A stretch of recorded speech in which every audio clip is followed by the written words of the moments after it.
selon la couleur de façon qu'on espérait vraiment que chacun dans sa gauche applique ces valeurs-là. Mais ça peut se rappeler, il y a quelques années, dans le secteur de Montréal, il y avait eu beaucoup de fumée pour un incendie qui était dans le secteur des Gilles.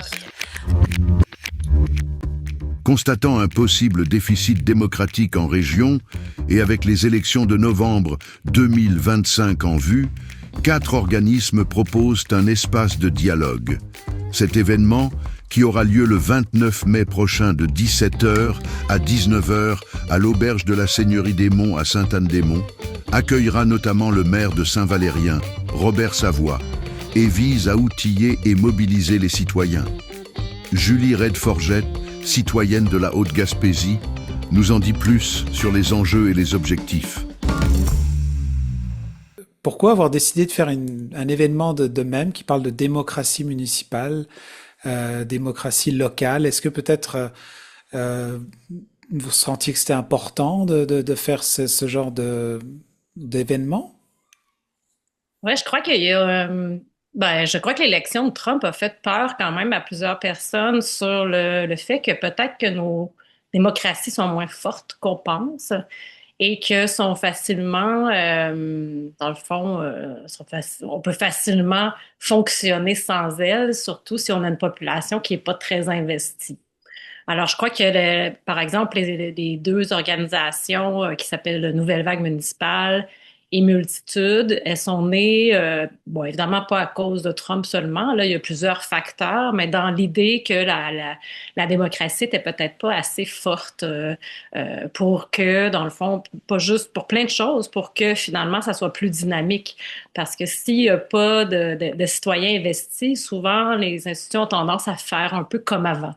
Hein, parce que c'est toujours, c'est très, très léthargique, là, les institutions, ça change pas beaucoup, mais si les citoyens s'investissent à demander un changement particulier, au niveau municipal, ça marche assez bien parce que il y a une proximité entre l'aspiration et l'action. Est-ce que je comprends qu'il y aurait une crainte que ça se passe aussi pareil au Canada, enfin que des démarches soient moins démocratiques aussi? Parce que là, on parle de l'exemple d'un pays plus au sud, mais est-ce que, par exemple, au Québec ou au Canada, on pourrait avoir des risques de quelque chose de similaire, on va dire? Moi, j'ai fait une chronique, donc moi, je suis chroniqueuse là, pour le Graphici, puis je me suis penchée sur la question de la démocratie au Canada. Souvent, on parle d'un pays dans sa moyenne. Donc, en moyenne, le Canada a une démocratie supérieure à beaucoup de pays dans le monde. Mais si on regarde la répartition de la démocratie sur le territoire, probablement qu'il y a des régions au Canada qui sont moins démocratiques que d'autres. Parce que, par exemple, il y a moins de journalistes, ce qui couvre le territoire. Puis le journaliste est très important pour aller dans les conseils de ville, de vérifier l'information qui va être dit par qui va être apportée par les élus et de la diffuser au plus grand nombre. Donc, bon, il y a cet enjeu-là, mais il y a aussi l'enjeu dans le fond, sur le territoire, par exemple, juste en la Haute-Gaspésie, c'est quand même 100 kilomètres là, de long. Alors, même si tu as un événement, par exemple, un conseil des maires à la MRC, est-ce qu'il y a beaucoup de gens qui ont envie de faire 60 kilomètres pour aller à l'événement? Donc, il y a aussi des enjeux sur certains territoires, alors que à Montréal, ton conseil d'arrondissement, ça va être 3 coins de rue. Ton conseil de MRC dans certaines zones plus urbaines sont très proches. Alors, ce que je veux dire, c'est qu'il n'y a peut-être pas une démocratie équivalente sur le territoire. Et je crois qu'une des raisons pourquoi on s'est intéressé à le faire à Sainte-Anne-des-Monts, c'est qu'en Gaspésie, il y a quand même des caractéristiques de démocratie un peu plus, on appelle ça un déficit démocratique. Donc, un petit peu, il y en a moins. Là, l'ampleur, c'est difficile à mesurer, c'est difficile à savoir. Mais en général, les citoyens sont plus indignés dans des régions où ils sentent qu'ils sont pas entendus. Alors, voilà. Alors, de quelle façon est-ce qu'on peut faire participer justement les gens? Là, je sais que l'événement, de quelle tournure vous allez lui donner pour justement inciter les gens à être peut-être un petit peu plus participatifs? Mais dans le fond, on veut surtout créer un événement où les gens, ben, offrir un espace de dialogue. Déjà, il n'y en a pas beaucoup, il n'y en a pas tant que ça, des événements où on donne la parole aux citoyens. Évidemment, on invite tout le monde. Donc, ça peut être les citoyens, les élus, les candidats. Puis le sujet est uniquement la démocratie locale, donc plus municipale. Évidemment, on a invité un conférencier qui est vraiment, tu sais, qui a fait des grands événements aussi parce que sa communauté, c'était une communauté dévitalisée, puis il a réussi avec toutes sortes de manières de la rendre beaucoup mieux. Alors, c'est le maire de Saint-Valérien dans le Bas-Saint-Laurent qui s'appelle Robert Savoie. Alors, ça, je crois que juste pour aller voir lui, ça devrait être super intéressant pour tout le monde. Et on est content qu'il se déplace là, jusqu'à Saint-Anne-des-Monts. Puis aussi, c'est ça, on va parler entre nous. Évidemment, la majorité des inscrits sont de la Haute-Gaspésie et on va pouvoir parler entre nous si, justement, est-ce qu'on a des enjeux de démocratie, puis ils sont où? Et sommes-nous motivés à en faire un enjeu électoral? Hein? Est-ce que c'est un enjeu électoral pour le 2 novembre 2025 d'avoir des représentants qui valorisent davantage le dialogue avec les citoyens? Parce qu'on est élu 4 ans, mais il y a des enjeux parfois qu'on ne connaissait pas au moment de voter pour quelqu'un. Alors, c'est pas de présenter sa propre vision de l'affaire. On n'a pas nécessairement voté pour ça. On a voté pour quelqu'un qui allait nous représenter et quand l'enjeu arriverait, mais qui nous écouterait pour que la décision représente la pluralité de points de vue. Là. Il y a 11 000 personnes à peu près là, en Haute-Gaspésie. Bon, ils ne sont pas tous voteurs, mais il y a quand même plusieurs courants de pensée en Haute-Gaspésie. On ne pense pas tous pareil. Alors, c'est pour ça que d'avoir des événements de consultation publique, ça permet d'aller chercher le pouls de cette diversité d'opinions. Est-ce que j'imagine que bah, ça peut faire partie des discussions, tout ça, mais le fait qu'on cherche à ce que les gens s'intéressent et qu'il y a un désintérêt, est-ce que toi tu sais pourquoi la population se désintéresserait comme ça dans le temps à la participation, on va dire, ou même peut-être à l'information locale? Nous, ça nous touche personnellement dans les télés communautaires aussi. Mais comment toi tu vois la situation présentement? On va parler peut-être en Gaspésie aussi, peut-être plus. Ouais, c'est dur de parler en général parce que je crois que chaque communauté est quand même assez unique. Euh, ben, bon, je crois qu'il y a quand même beaucoup, beaucoup de bruit hein, dans les médias sociaux qui nous concernent peut-être pas en tant que tel. Mais moi, je pense que quand les décisions publiques sont généralement bonnes, c'est un peu là que s'installe peut-être l'apathie. Hein. Donc, si on a des représentants qui font les décisions comme la majorité l'entend, ben, il y a peut-être pas une mobilisation. Mais quand le citoyen commence à trouver que les décisions sont pas dans le bon sens, par exemple, des changements de génération, des changements. Il y a plusieurs segments de la population, donc ceux qui sont retraités versus ceux qui arrivent, les jeunes entrepreneurs, les familles.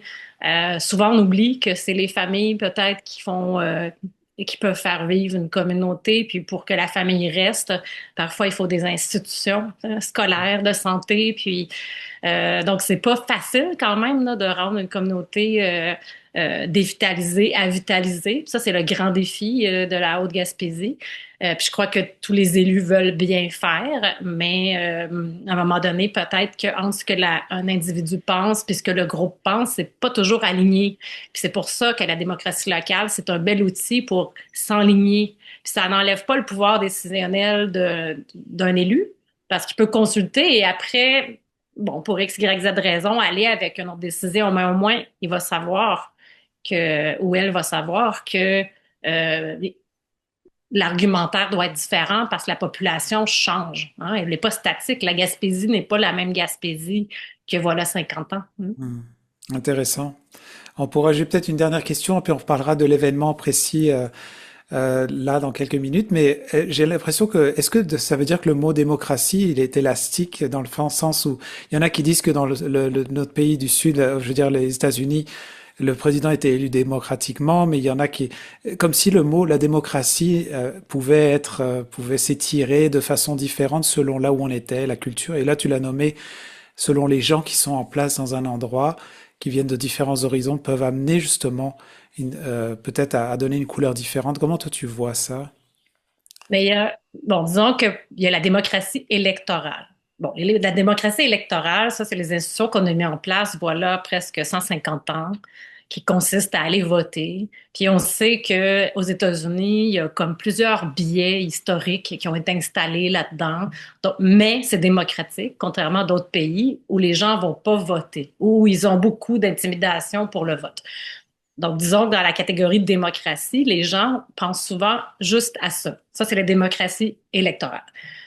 Mais là, il y a la démocratie participative. Puis il y a aussi la démocratie qu'on dit sociale ou civique, là. Donc, par exemple, en Gaspésie, c'est très fort, ça. C'est les organismes sociaux communautaires avec plein d'instances, les entrepreneurs sociaux aussi qui ont les coopératives, qui ont des instances démocratiques. Donc, ça aussi, c'est un pan. Là, le pan que nous, on veut aborder, je pense, c'est surtout à l'événement du 29 mai, c'est la démocratie participative ainsi qu'électorale. Donc, on veut aux 4 ans avoir des gens qui représentent bien les citoyens et qui, durant leurs 4 ans, viennent nous dialoguer avec nous pour vérifier surtout les grands enjeux. Je ne crois pas que réparer de l'asphalte nécessite une consultation publique, OK? Je veux dire, il y a des choses qui sont plus banales, mais des choses importantes comme on a vu sur le territoire, là, le camping de Mont-Saint-Pierre, le caribou, les aires protégées, ça a indigné les citoyens parce que c'était des grands enjeux territoriaux. D'un point de vue de la Haute-Gaspésie, c'est des très grands enjeux. Puis un très grand enjeu mérite le dialogue pour que chacun des segments de la société puisse mieux comprendre déjà, parce qu'il y a énormément d'un manque d'information. S'il n'y a pas de consultation publique, il n'y a pas de moment où tout le monde reçoit la même information, puis après peuvent dialoguer entre eux avec la même base. C'est sûr que le Conseil des maires, le Conseil des maires plutôt le conseil de la MRC ainsi que les conseils municipaux sont des instances, mais disons qu'ils sont à peu près 50 personnes. Donc, c'est 50 personnes que devant un grand enjeu, ce ne sont pas nécessairement 50 experts qui peuvent traiter de l'enjeu. Alors, parfois, c'est mieux aussi d'être ensemble avec notre intelligence collective, faire venir des spécialistes pour nous expliquer les choses qu'on comprend pas, puis après qu'on puisse mieux décider ensemble. Alors, ces 50 personnes-là, après nous avoir consultés, peut prendre une décision plus éclairée. Peut-être qu'il la changera pas, mais moi, il va savoir pourquoi il garde la même décision. D'accord. Alors, j'aimerais que tu as soulevé brièvement justement les organismes qui collaborent à cet événement-là. Il y avait Multitude, Nouvelle Vague Municipale. Il me semble qu'il y a aussi Solidarité Gaspésie, tu veux nous en parler peut-être un petit peu plus, qui ont décidé de se regrouper là pour créer cet événement-là? Oui, en fait, c'est qu'il y avait plusieurs organisations qui voulaient un peu faire un événement avant l'été. Puis j'explique pourquoi. C'est que l'été, c'est le moment où les gens vont réfléchir à est-ce que je me présente comme conseiller? Est-ce que je me présente comme maire? Est-ce que je me présente comme préfet? Est-ce que j'aide quelqu'un en faisant du porte-à-porte, moi, comme citoyen? Est-ce que je mobilise le vote? Quelle énergie je vais mettre là-dessus? Est-ce que je vais aider à faire de l'information? Bon.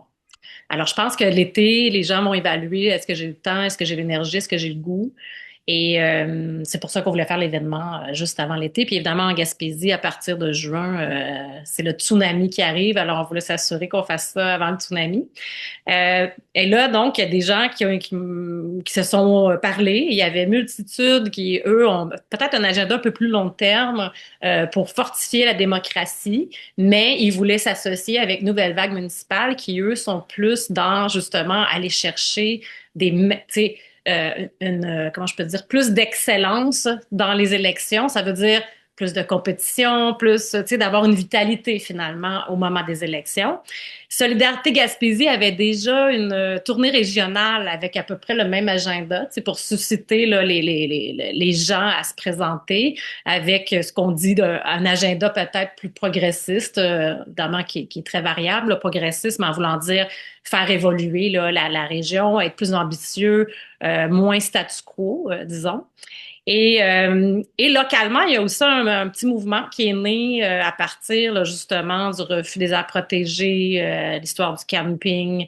Les gens se sont regroupés pour au moins leur but au début, c'était de se partager de l'information parce qu'il n'y a pas de journalistes à temps plein sur le territoire en Haute-Gaspésie, alors c'est difficile d'avoir accès à l'information. Et par la suite, ils se sont dit, qu'est-ce qu'on fait? Est-ce qu'on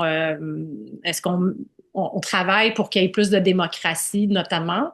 Puis à ce moment-là, c'est là que les quatre organisations se sont rejoints sur le thème de la démocratie. Les quatre organisations n'ont pas nécessairement les mêmes autres objectifs, là. Je pense que le mouvement local, il est très Haute-Gaspésie. Il s'appelle Autrement, avec un H, donc H pour la haute. Gaspésie et Autrement pour justement sortir du statu quo. Solidarité Gaspésie a plus un rayonnement régional et Nouvelle Vague municipale ainsi que Multitude, c'est national. Ben, national Québec. D'accord. Alors pour les détails de l'événement, est-ce que tu vas nous parler un petit peu justement, bon, on sait c'est le 29 mai, à quelle heure et où ça a lieu exactement? C'est le 29 mai de 17h à 19h. Ça, c'est donc il va y avoir 1 heure de présentation des organismes ainsi que la conférence du maire de Saint-Valérien, Robert Savoie. Puis 1 heure de dialogue entre nous sur est-ce que la démocratie locale, municipale est un enjeu en Haute-Gaspésie? Qu'est-ce qu'on doit faire? Qu'est-ce que les gens ont envie de faire? Puis donc, échanger entre nous pendant 1 heure. Et c'est à l'auberge de la Seigneurie des Monts. Donc, après le 5 à 7 événementiel, il y a évidemment le bar derrière si les gens veulent continuer à dialoguer. D'accord. Donc toi, tu vois, pour terminer un peu le mot de la fin, il y a quand même de l'espoir. Là, tu me parles de ces organismes-là comme Autrement et autres, comme quoi il y a quand même un relais où il y a des choses qui naissent là-dedans. Ouais.